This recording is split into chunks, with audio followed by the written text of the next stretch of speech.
이번 영상은 리딩 지저스 4권의 세 번째 수업으로 에스겔서에 기록된 여러 환상들이 의미하는 바가 무엇인지 살펴보고 그 환상들과 예수 그리스도가 어떻게 연결되는지 함께 알아보겠습니다.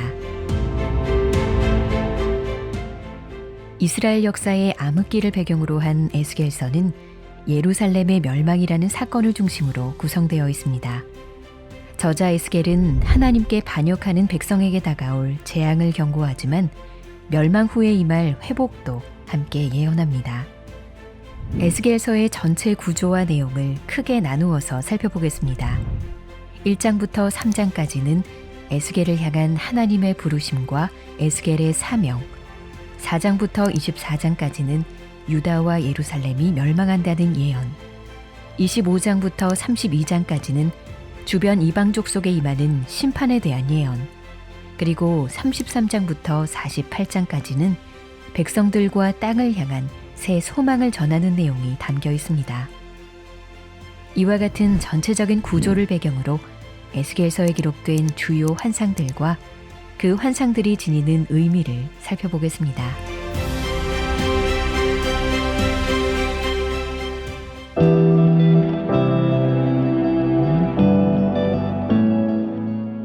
에스겔서도 다른 선지서들처럼 한 인물이 선지자로 부름받는 장면으로 시작합니다.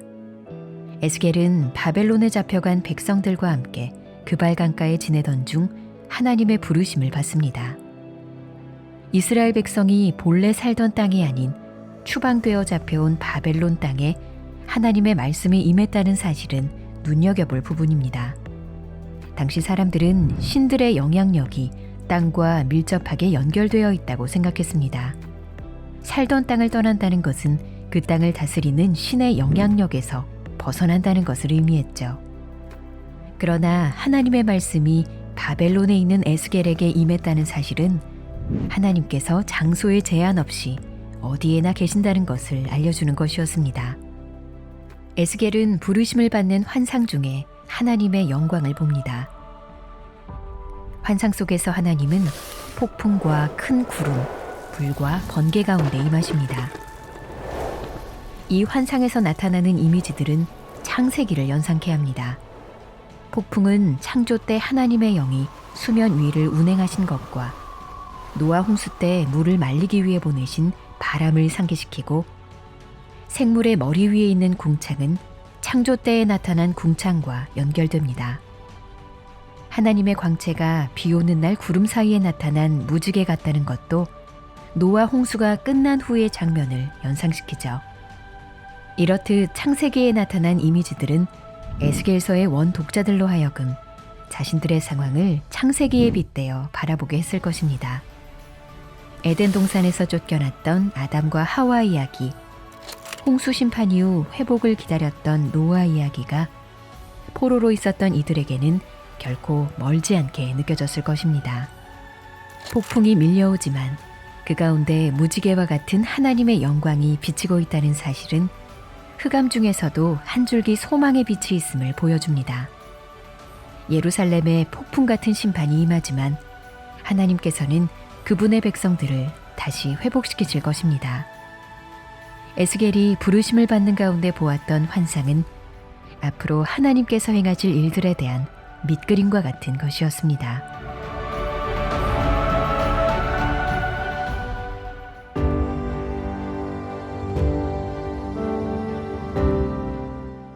에스겔서에서 가장 잘 알려진 내용은 마른 뼈 환상일 것입니다. 에스겔은 환상 속에서 바벨론에 있는 골짜기에 뼈가 가득한 것을 봅니다. 이 골짜기는 죽음의 장소로 완전한 멸망을 의미합니다. 여호와께서는 에스겔에게 인자야, 이 뼈들이 능히 살 수 있겠느냐라고 물으시고, 에스겔은 주 여호와여, 주께서 아시나이다 라고 답합니다. 하나님께서는 에스겔을 통해 뼈들에게 말씀하십니다. 너희 위에 힘줄을 두고 살을 입히고 가죽으로 덮고 너희 속에 생기를 넣으리니 너희가 살아나리라. 에스겔이 하나님의 말씀을 대언하자 그 말씀대로 뼈들이 서로 연결되고 살과 가죽이 덮였습니다. 그러자 이번에는 하나님께서 생기를 향하여 말씀하십니다. 생기야, 사방에서부터 와서 이 죽음을 당한 자에게 불어서 살아나게 하라. 에스겔이 생기에게 하나님의 말씀을 대언하자 그들에게 생기가 들어가고 곧 살아나 극히 큰 군대를 이룹니다. 이 뼈들은 소망 없는 상황에 처한 이스라엘 온 족속을 의미합니다. 하나님께서는 마른 뼈와 같은 그들을 살리시고 회복시키시길 원하십니다. 그들에게 새 생명을 주시고 죽음의 골짜기에서 건져주시죠. 그리고 에스겔을 통해 이렇게 선포하십니다. 내 백성들아, 내가 너희 무덤을 열고 너희로 거기에서 나오게 한즉 너희는 내가 여호와인 줄을 알리라.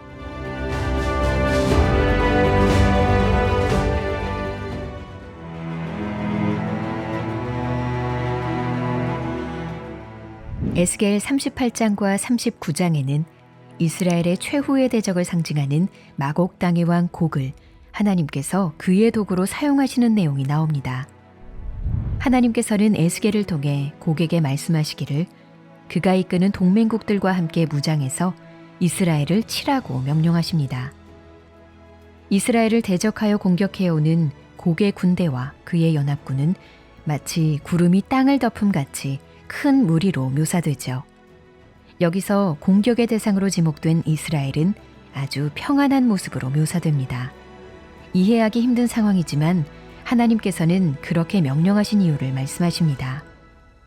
고가 끝날에 내가 너를 이끌어다가 내 땅을 치게 하리니 이는 내가 너로 말미암아 이방 사람의 눈앞에서 내 거룩함을 나타내어 그들이 다 나를 알게 하려 함이라. 하나님은 불경건한 나라를 심판하심으로 그의 거룩함을 드러내시고 그의 백성을 보호하심으로 그의 권능을 알리십니다. 곡과 연합군은 하나님의 말씀대로 이스라엘을 치러 오겠지만 도리어 그들이 하나님의 심판을 받고 멸망하게 될 것입니다.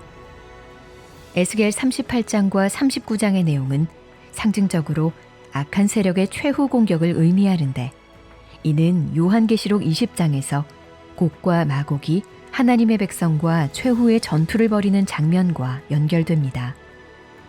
에스겔과 요한계시록의 본문은 모든 것이 하나님의 주권 아래 있으며 궁극적인 승리는 하나님께 있다는 사실을 가르쳐 줍니다.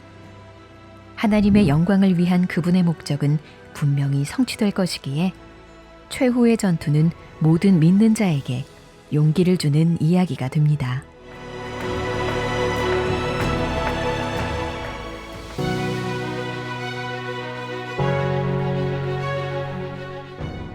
에스겔 40장부터 기록된 새 성전에 관한 내용들은 새 하늘과 새 땅의 새로운 질서를 보여줍니다. 37장에서는 이스라엘의 새 창조를 보여주고 38장과 39장에서 종말론적 전투를 다룬 후 40장 이후부터 새로운 질서가 나타나는 것을 보여주죠. 에스겔은 하나님께서 주신 이상 가운데 성읍과 같은 것을 보는데 그 중에서도 높은 담으로 둘러싸인 새 성전을 봅니다. 안과 밖을 구분하는 담은 거룩한 성전과 성전 외부의 부정한 것 사이에 경계가 되는데 에스겔의 환상 속에서 이 담이 아주 높았다는 것은 성전이 부정함으로부터 완전히 차단되었다는 것을 의미합니다. 그 후에 에스겔은 하나님의 영광이 성전으로 들어와 성전을 가득 채우는 광경을 보고 하나님의 거룩하심과 위엄 앞에 얼굴을 땅에 대고 엎드립니다. 또한 에스겔은 성소 문지방에서 흘러나온 물이 번제단의 남쪽으로 흘러나가고 성전 밖으로까지 흘러가는 것을 봅니다. 문지방 밑으로 스며나오는 미약한 물은 곧 사람이 능히 건널 수 없는 깊은 강을 이룹니다. 이 강은 신선한 생수의 근원일 뿐 아니라 죽은 것을 살리는 생명의 강이기도 합니다. 이 생명수를 통해 새롭게 회복된 땅은 이스라엘의 각 지파에게 다시 분배됩니다. 이처럼 에스겔서는 하나님의 백성과 땅을 향한 회복의 소망을 전합니다. 하지만 에스겔이 보았던 환상들의 궁극적 성취는 장차 오실 이를 통해서 이루어질 것입니다.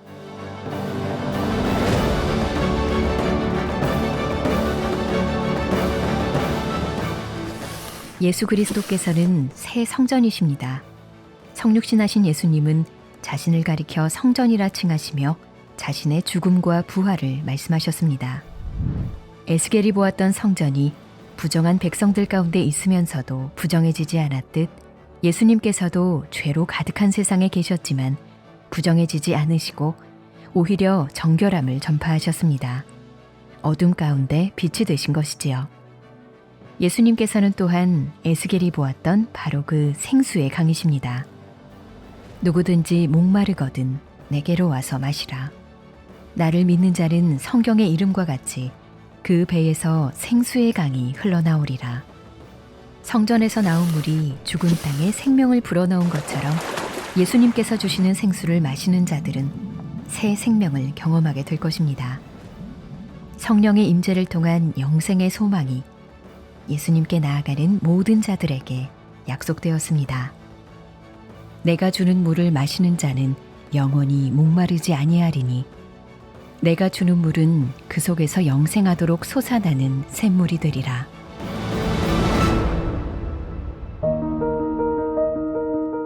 다음 영상은 리딩 지저스 4권의 네 번째 수업으로 다니엘서를 함께 공부하겠습니다.